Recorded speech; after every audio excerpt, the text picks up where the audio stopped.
मेरे लिए ये सब मेरे लिए किया। तुम उस घर के लायक नहीं हो पिया। मेरे घर में तुम्हारे लिए कोई जगह नहीं।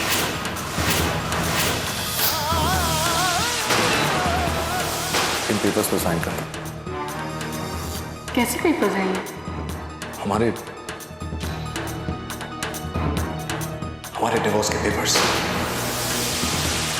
राहुल और पिया कभी जुदा नहीं हो सकते। अभी तो तुम सिर्फ चल नहीं पाते। अपनी पिया से अलग हुए ना तो तुम्हारी सांस चलना बंद हो जाएगी। चली जाओ पिया।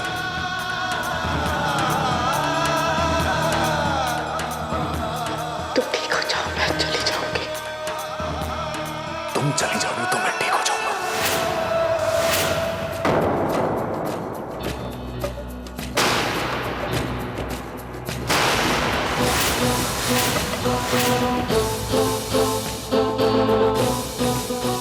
असली है, नकली नहीं। और पक्का लाइसेंस है, लीगल नहीं। तो लाइसेंस की आबरू की खातिर इसे सलीके से रखना सीख लीजिए, क्योंकि ये वो चीज़ नहीं है जो हर झटके पर गिर जाए। Excuse me.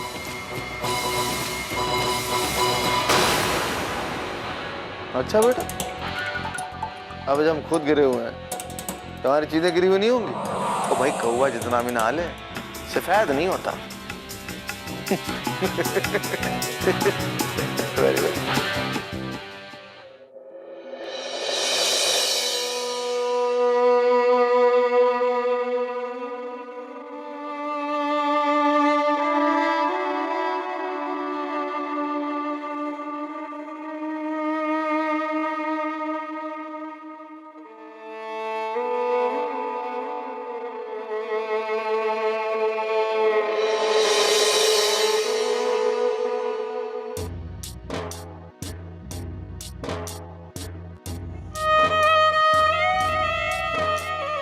अपने सारे इंसानी फर्ज अदा करने के बाद अब ये माँ छिपकर अपने आंसू तो बहा सकती है ना।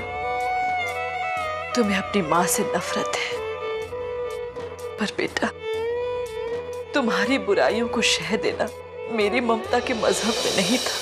तुमसे बहुत प्यार करती हूँ मैं, पर इतना भी नहीं कि तुम्हारी बुराइयों को अनदेखा कर सकूं। तुमसे शायद कभी ना कह पाऊं, पर मुझे नहीं लगता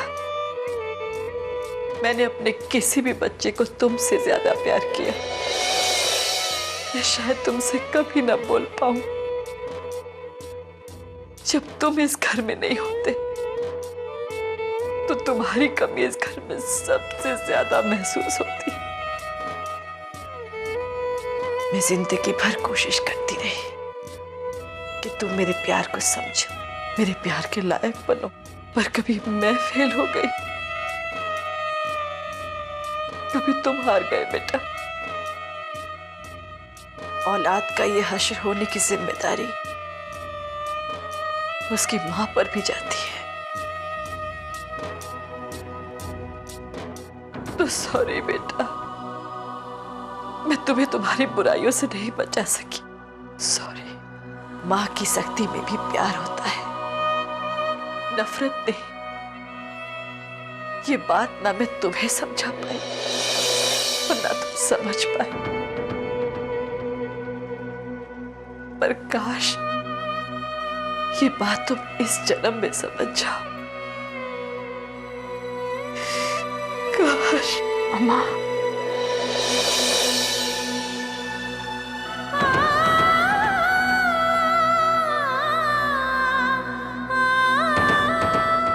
तुम्हारी अम्मा छिपकर आंसू बहा रही है। इस घर में जो मेरे तमाम रोल हैं, उनमें से इसी माँ के किरदार की आंखों में आंसू है। सब कह रहे हैं ऋषभ जेल में है तो ये माँ भी उसी जेल में अपने बच्चों के हर दुख में शरीक होती है। उनकी माँ हर दुख में।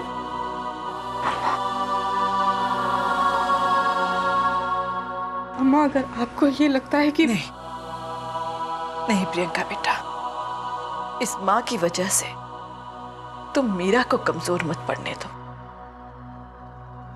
जब ऊपर वाला ऋषभ जैसी औलाद लिख देता है तो उस माँ की पलकों में ढेर सारे आंसू भी लिख देता है। मुझे तो रोना ऐसे भी है वैसे भी। जब ऋषभ छोटा था, खूब शरारत करता था, लोगों को हैरान करता था, तो मैं उसे जोर से चप्पल लगा देती थी। मेरा ऋषभ खूब रोता था, पर वो ये नहीं जानता कि दूसरे कमरे में जाकर उसकी माँ भी खूब रोती है।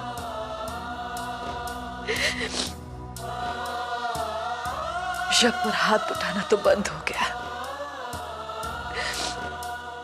पर उस कमरे में उसकी माँ आज भी रो रही है।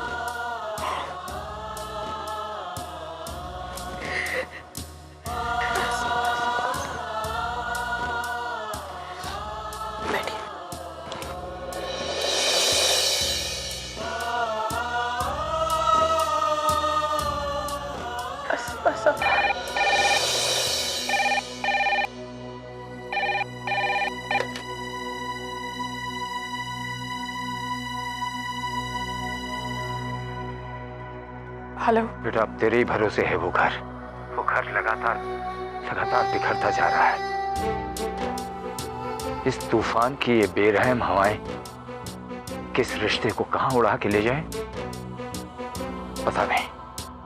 श्रमल लांबा ने अपने घर की दीवारों पे तो सीमेंट खूब लगाया, पर रिश्तों में सीमेंट कम पड़ गया। तूफान से तूफान की क्या शिकायत करें बाबूजी। उसे अपना काम करने देते हैं और मैं अपना काम करती हूँ। वो बिगाड़ता जाएगा और मैं बचाती जाऊंगी। बेटा, अब रमन को कौन समझाए? सीधा कोर्ट से यहाँ चला आया और बिगड़े हुए हालात को और बिगाड़ने पे तुला हुआ है। डैड वहां पर है आपके पास? हाँ, यहाँ है और अब मेरे बस के बिल्कुल बाहर है। बेटा, तो मीरा से कहे कि वो यहाँ आए और आकर रमन को संभाले, वरना कहीं वो अपना और कुछ न बुरा कर बैठे।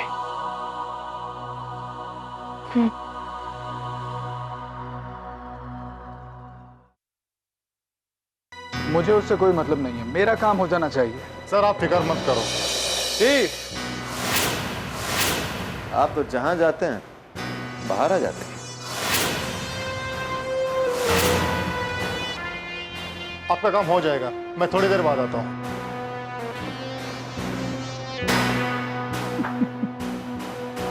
रानी भाई, तुम जितने बदसूरत हुआ करते थे मुझसे कहीं ज्यादा बदसूरत हो गए। गुस्ताखी माफ हो जहां पना, लेकिन आपने बंदे से दोस्ती सीरत देख के की थी। दोस्त, ये गलतफहमी कहाँ से पाल ली?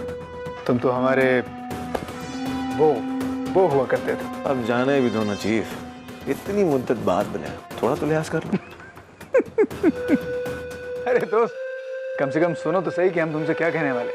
अरे तुम तो हमारी जान हुआ करते थे रानी, मेरे हमदर्द हुआ करते थे, मेरे हमराज हुआ करते थे, मेरी यार हुआ करते थे। और सच कह रहा हूँ दोस्त, बिल्कुल मौके पर आया।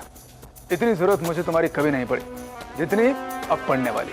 आपका हुक्म सर आंखों पर चीफ, पर ये कानून इतना खलीफा कैसे हो गया जो आपको यहाँ तक ले आया? कानून मेरे हाथों बेइज्जत होने के लिए ये हरकत कर गया। अब तुम आ गए हो रानी, तो मुझे ऐसा लगता है कि मेरी परछाई सिर्फ यहाँ अंदर है और मैं तुम्हारे जरिए बाहर हूँ। मुझे यकीन हो गया है कि जो प्लान्स मैंने बनाए हैं वो पूरे हो जाएंगे। बेशक, लेकिन परसों उस केस की पहली सुनवाई है और आपको इसी में बाहर निकलना है। राइट रानी, तैयारी तो उसी की हो रही है। यहाँ तकरीबन हर ऑफिसर के कॉलर पर लेबल लगा दिया गया है। वो सब इस बात का इंतजार कर रहे हैं कि हम उन्हें कितने में खरीदेंगे। यहाँ सब कंट्रोल में है और यहाँ सारे ऑफिसर्स को यही कहना है, बाकी वो सब संभाल लेंगे। हमें सिर्फ इतना करना है कि किसी भी तरह डॉक्टर वर्षा सेठ को केस की पहली सुनवाई में कोर्ट तक नहीं पहुंचने देना है। अगर हम ऐसा कर देते हैं तो कोर्ट का फैसला मेरे हक में पलट सकता है। तो समझिए चीफ कि ये केस आपके हक में पलट गया। रमन अंकल इस केस पर पैसा लुटाने के लिए बैठे हैं। तब तो ये सिर्फ चंद घंटों का काम है, और कहना गैर जरूरी होगा कि मेरे पास ऐसे लोग हैं जो ये काम कर सकते हैं। बस आप इतना बताइए कि इस डॉक्टर वर्षा सेठ को गायब टेम्पररी करना है या परमानेंटली? परमानेंट। तो समझ लो हो गया चीफ, डॉक्टर वर्षा सेठ आज से परमानेंटली लापता।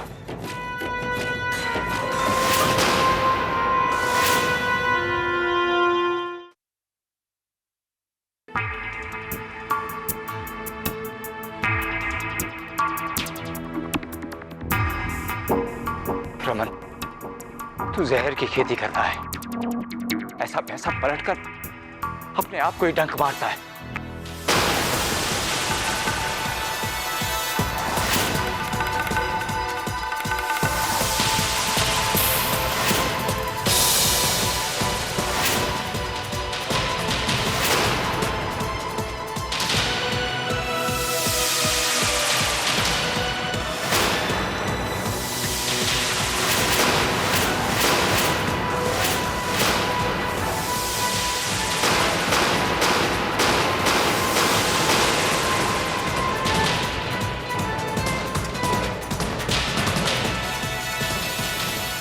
मीरा प्लीज यहां से चली जाओ, बताओ मेरे सामने।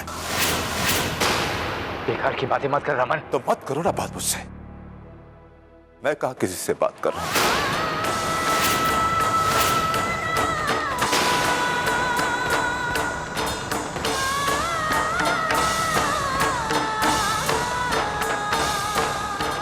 तो सिर्फ मुझे इतना बता दो रमन कि मैं तुम्हारे सामने क्यों ना आऊं? क्योंकि मैं ना तुमको,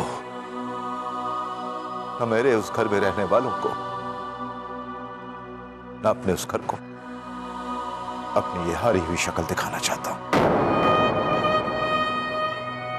ऐसा होता है क्या? ऐसा हुआ है, मैं तुमसे और अपने उस घर से हार गया। मैं लौटूंगा अपने घर, लेकिन जीत कर ऋषभ को वापस लेकर आऊंगा। मैं साबित कर दूंगा कि मैंने अपने बेटे को और अपने घर को बर्बाद नहीं किया। तब लौट कर आऊंगा मैं मीरा। ऐसा कुछ मत कर बैठना कि अपने आप को मुंह दिखाने के लायक न रहो। पाप से पाप को ढकने की कोशिश मत करो रमन। तुम दोनों मिलकर मुझे हार से पहले हरा देना चाहते हो, और यहां से नहीं, शुरू से तुम यही चाहते हो कि मैं जिंदगी से पराजित हो जाऊं। Because both of you hate my guts. इसीलिए तुम दोनों चाहते हो कि मैं जिंदगी से पराजित हो जाऊं, लेकिन ऐसा होगा नहीं। मैं हारूंगा नहीं, मैं अपने बेटे को वापस लाऊंगा। सुना तुमने? मीरा लांबा मेरी बीवी और कैलाश खरबंदा मेरे दोस्त।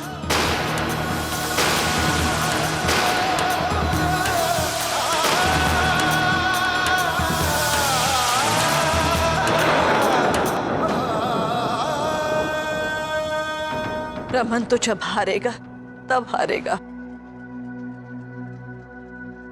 मैं तो अभी से हार गई। सॉरी कैलाश।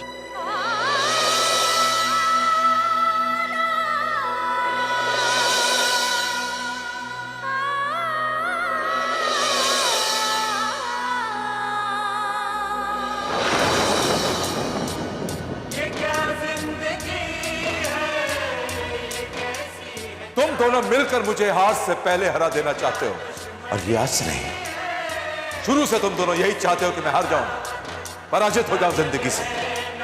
लेकिन ऐसा होगा नहीं, मैं जीतूंगा।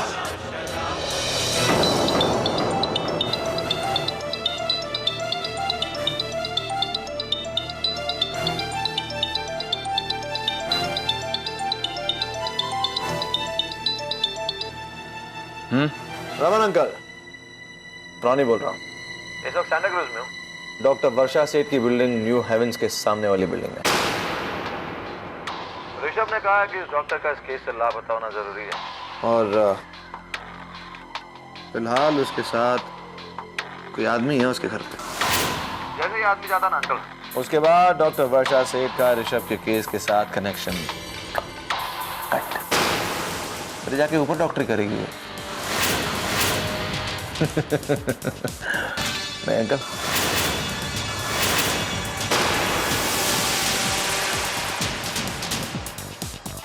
और अंकल ऋषभ ने कहा है कि पैसों का हेलो हेलो अंकल ने फोन क्यों कर दिया यार?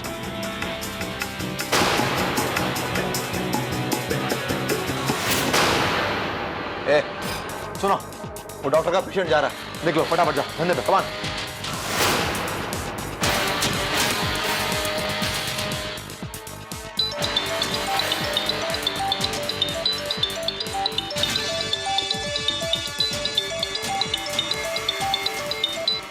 हेलो।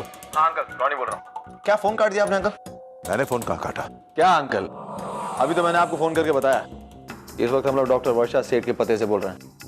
ऋषभ ने कहा कि इस डॉक्टर का लापता होना जरूरी है, काम तो आज ही हो जाएगा। रानी, औरत जात का मामला है, जोर जबरदस्ती मत करना, बस थोड़ा सा डराओ धमकाओ से और कुछ नहीं। अंकल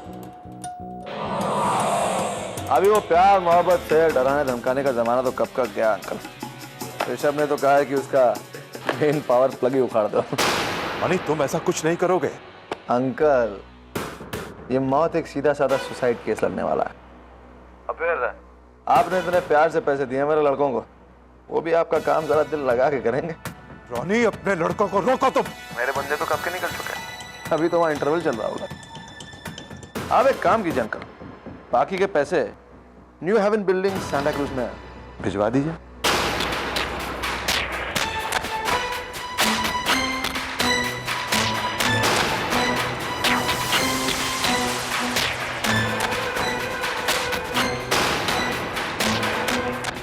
अभी वो प्यार मोहब्बत से डराने धमकाने का जमाना तो कब का गया। ऋषभ ने तो कहा है कि उसका मेन पावर प्लग ही उखाड़ दो। ये मौत एक सीधा साधा सुसाइड केस लड़ने वाला है। और फिर आपने इतने प्यार से पैसे दिए मेरे लड़कों को, वो भी आपका काम जरा दिल लगा के करेंगे।